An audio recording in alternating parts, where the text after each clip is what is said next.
Ibu-ibu yang terkasih dalam Kristus Yesus, selamat sore. Mari kita memulai PA Komisi Perempuan Jemaat BKP Bandung. Oleh karena itu mari kita mempersiapkan diri. Dan sebelum kita merenungkan firman Tuhan, mari kita bernyanyi dari Kidung Jemaat nomor 318. Mari kita sama-sama bernyanyi.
Mari kita berdoa. Kita berkumpul di sini di dalam nama Allah Bapa, di dalam Anak-Mu Yesus Kristus, dan di dalam persekutuan Roh Kudus. Ya Bapa di surga, dengan sukacita kami datang di hadapan-Mu pada sore ini. Kami mengucap syukur atas pertolongan dan penyertaan Tuhan bagi kami. Sepanjang bulan ini Tuhan telah menolong kami. Bahkan siang dan malam Engkau menjaga kami dan menjauhkan kami dari segala mara bahaya. Dan saat ini ya Tuhan, kami ingin memuji Engkau. Terlebih kami mau mendengarkan kebenaran firman Tuhan. Kami mohon Engkau berkati kami. Terlebih Engkau berikan hikmat bagi kami pribadi lepas pribadi, sehingga firman Tuhan yang kami bicarakan ini sungguh kami mengerti dan menjadi kekuatan kami untuk menjalani hari-hari kami, dan terlebih untuk membentuk keluarga kami, keluarga yang takut akan Tuhan. Hamba-Mu yang menyampaikan firman ini, Engkau urapi, berikan hikmat dari Tuhan, sehingga firman ini hamba-Mu sampaikan sesuai dengan kehendak-Mu dan menjadi berkat-Mu bagi jemaat Tuhan. Dalam Kristus Yesus kami berdoa. Amin. Ibu-ibu yang terkasih dalam Kristus Yesus, sebagai firman Tuhan yang menjadi bahan renungan kita pada sore ini terambil dari Mazmur 127 ayat 1 sampai ayatnya yang kelima. Berkat Tuhan pangkal selamat. Nyanyian ziarah Salomo. Jikalau bukan Tuhan yang membangun rumah, sia-sialah usaha orang yang membangunnya. Jikalau bukan Tuhan yang mengawal kota, sia-sialah pengawal berjaga-jaga.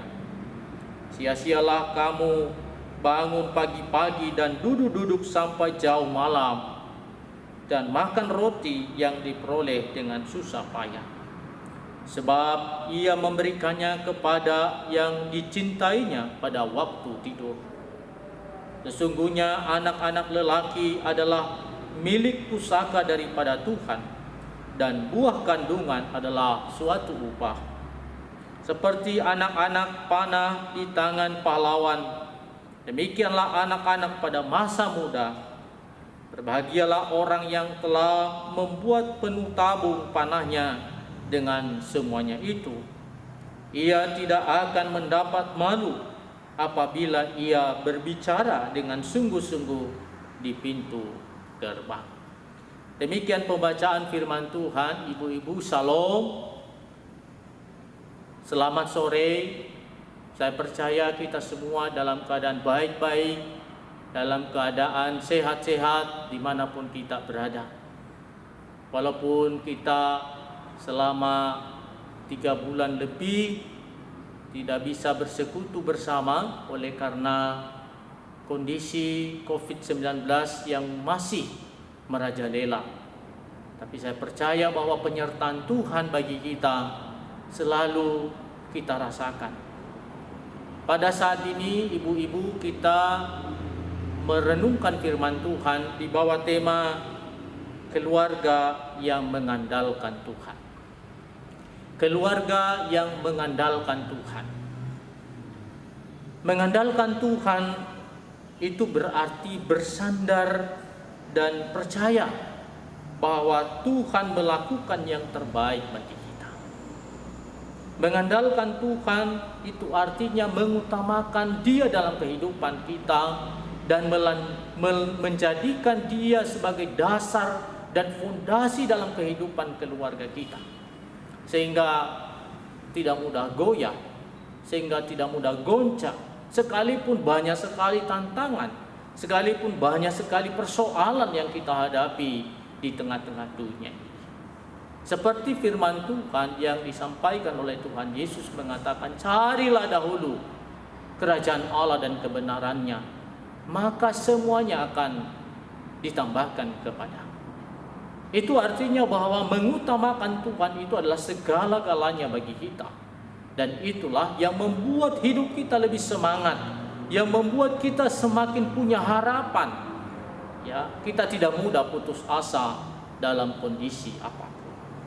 Nah, ibu-ibu yang terkasih, perlu kita sadari bahwa keluarga kita masing-masing adalah merupakan anugerah Tuhan yang sangat luar biasa bagi kita. Kalau kita menyadari, kalau kita mengakui, kalau kita meyakini bahwa keluarga kita itu dari Tuhan, anugerah Tuhan bagi kita, maka yang harus kita lakukan adalah mempertanggungjawabkan keluarga kita itu untuk Tuhan dan menjadikan keluarga kita itu untuk kemuliaan Tuhan.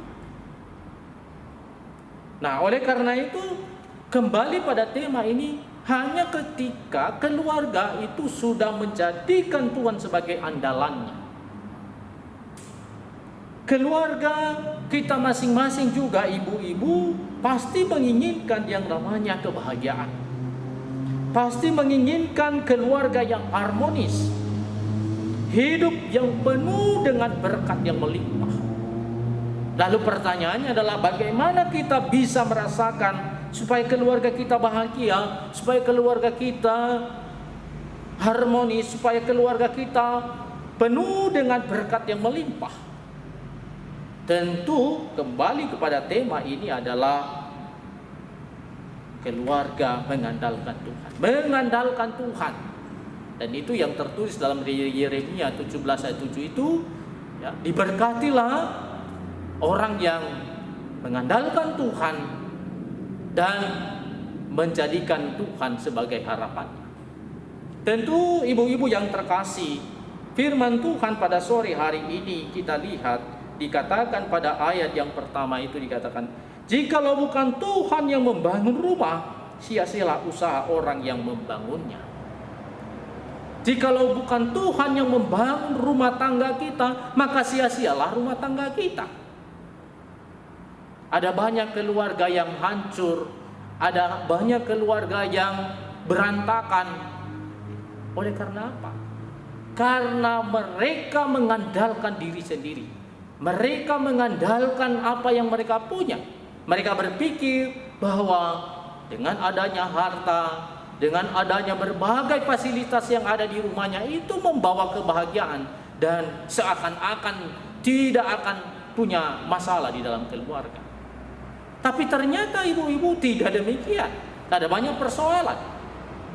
Nah, ketika tidak dijadikan Tuhan sebagai yang terutama di tengah-tengah kehidupan keluarga itu, makanya keluarga itu banyak yang berantakan, banyak yang hancur, anak-anak mereka hancur karena mereka mengandalkan kemampuan diri sendiri dan mengandalkan harta mereka. Nah, itu adalah kehidupan yang sia-sia, keluarga yang sia-sia. Oleh karena itu kita harus menyadari bahwa hanya ketika kita mengandalkan Tuhanlah, maka keluarga kita akan mengalami berkat yang melimpah dan kebahagiaan. Tentu itu yang menjadi kerinduan ibu-ibu di rumah kita masing-masing. Pernah saya katakan bahwa ibu-ibu adalah sebuah tonggak yang sangat penting di tengah-tengah kehidupan keluarga. Ya. Bahkan di balik kesuksesan suami, ada ibu rumah tangga yang menopang suaminya. Ada doa-doa ibu, ada doa-doa mama di rumah yang menopang suaminya. Jangan pernah khawatir ibu-ibu, kemanapun suamimu berada, tapi utamakanlah Tuhan dan doakanlah suamimu, doakanlah anak-anakmu. Jangan kekhawatiran itu yang mendominasi kehidupan kita. Nah, oleh karena itu keluarga kita kokoh ya, hanya ketika kita menjadikan Tuhan sebagai andalan kita, menjadikan Tuhan sebagai dasar dan fondasi di tengah-tengah kehidupan keluarga kita. Bukan hanya itu, dalam mencari segala sesuatu yang kita butuhkan. Kalau kita lihat pada ayat yang kedua dikatakan, sia-sialah kamu bangun pagi-pagi dan duduk sampai jauh malam dan makan roti yang diperoleh dengan susah payah, sebab ia memberikannya kepada yang dicintainya pada waktu itu. Tuhan memberikan segala sesuatu kebutuhan kita, usaha kita diberkati ketika kita mencintai Tuhan dan Tuhan mencintai kita. Ketika Tuhan kita jadikan sebagai landasan dalam segala sesuatu apa yang kita rencanakan dalam usaha kita. Dan apa yang kita miliki, harta yang kita miliki di tengah-tengah kehidupan keluarga kita, itu menjadi kebahagiaan kita. Kenapa banyak keluarga yang berantakan padahal mereka punya harta, mereka punya segalanya, tapi tidak bahagia ibu-ibu? Karena mereka tidak mengandalkan Tuhan, tidak mengutamakan Tuhan di dalam keluarga mereka. Saya kira firman Tuhan ini menjadi renungan bagi kita. Jangan kita melupakan Tuhan ketika sudah diberikan segala sesuatu bagi kita, termasuk harta dan kebutuhan di tengah-tengah kehidupan kita. Oleh karena itu, bagaimana kita mendoakan segala sesuatu yang kita usahakan, yang kita kerjakan di dalam kehidupan keluarga kita, dan itu yang penting, sehingga usaha kita sungguh menjadi kebahagiaan bagi kita. Dan anak-anak yang telah diberikan Tuhan bagi kita, tentu menjadi topik doa kita setiap hari. Ya. Karena apa? Karena kita tidak bisa mengandalkan diri sendiri untuk membina anak, tapi kita meminta hikmat dari Tuhan dalam membina anak-anak kita. Ada banyak anak-anak yang sudah punya. Mereka punya segalanya, dari harta, dari biaya-biaya kehidupan mereka, semua dilengkapi oleh orang tua. Tetapi akhir kehidupan mereka tentu tidak menjamin keberhasilan itu semua. Hanya itu yang perlu kita andalkan adalah Tuhan, supaya keberhasilan anak-anak kita sungguh nyata dalam kehidupan mereka. Itu yang menjadi topik doa-doa kita setiap saat. Nah, oleh karena itu, melalui kebenaran firman Tuhan yang telah kita renungkan pada sore hari ini, semakin kita menjadikan Tuhan sebagai andalan kita, sebagai dasar dalam menjalani kehidupan kita. Jangan kita lari ke tempat yang lain ketika ada persoalan dalam kehidupan keluarga kita, tetapi kita datang kepada Tuhan. Kita menyampaikan kepada Tuhan untuk memberikan jalan keluar dalam kehidupan keluarga kita. Kiranya firman Tuhan ini menjadi kekuatan kita dan menjadi renungan dalam kehidupan keluarga kita masing-masing. Tuhan memberkati kita. Amin. Mari kita berdoa. Ya Bapa di surga, Allah yang mengasihi kami, kami bersyukur pada sore ini Tuhan memberi waktu bagi kami untuk merenungkan kebenaran firman Tuhan. Biarlah kuasa Roh Kudus-Mu yang boleh meresapkan di dalam hati kami, sehingga kami tidak hanya sebagai pendengar, tapi sungguh-sungguh menjadi orang-orang yang melakukan firman Tuhan dalam kehidupan kami. Ya Bapa, berkati ibu-ibu dimanapun mereka berada, Komisi Perempuan Jemaat BKP Bandung. Engkau yang menjaga dan menolong mereka, dan Engkau berkati keluarga mereka, apapun rencana-rencana mereka, baik dalam kehidupan anak-anak mereka, dalam usaha mereka, Tuhan yang tolong. Ya Bapa di surga, Engkau tahu jika ada persoalan dalam kehidupan mereka. Kami memohon Engkau campur tangan, berikan kedamaian, berikan kesatuan hati di antara suami istri, dan juga jadikanlah anak-anak mereka anak-anak yang takut akan Tuhan dan anak-anak yang punya masa depan yang baik. Ya Bapa, Engkau tahu kondisi yang sedang kami alami pada saat ini, yang belum berakhirnya COVID-19 ini. Kami terus mengandalkan Tuhan, kami terus memohon kepada Tuhan, kiranya Engkau boleh mengakhiri kondisi ini, sehingga kami boleh beraktivitas seperti biasa. Ya Bapa di surga, Engkau berkati Komisi Perempuan Jemaat BKP Bandung ini, pengurusnya, berikan kesatuan hati dan berikan kesungguhan untuk melayani Tuhan. Terima kasih Bapa di surga, inilah doa kami serahkan di dalam tangan Tuhan, di dalam nama Allah Bapa, di dalam anak-Mu Yesus Kristus, dan di dalam persekutuan Roh Kudus. Amin.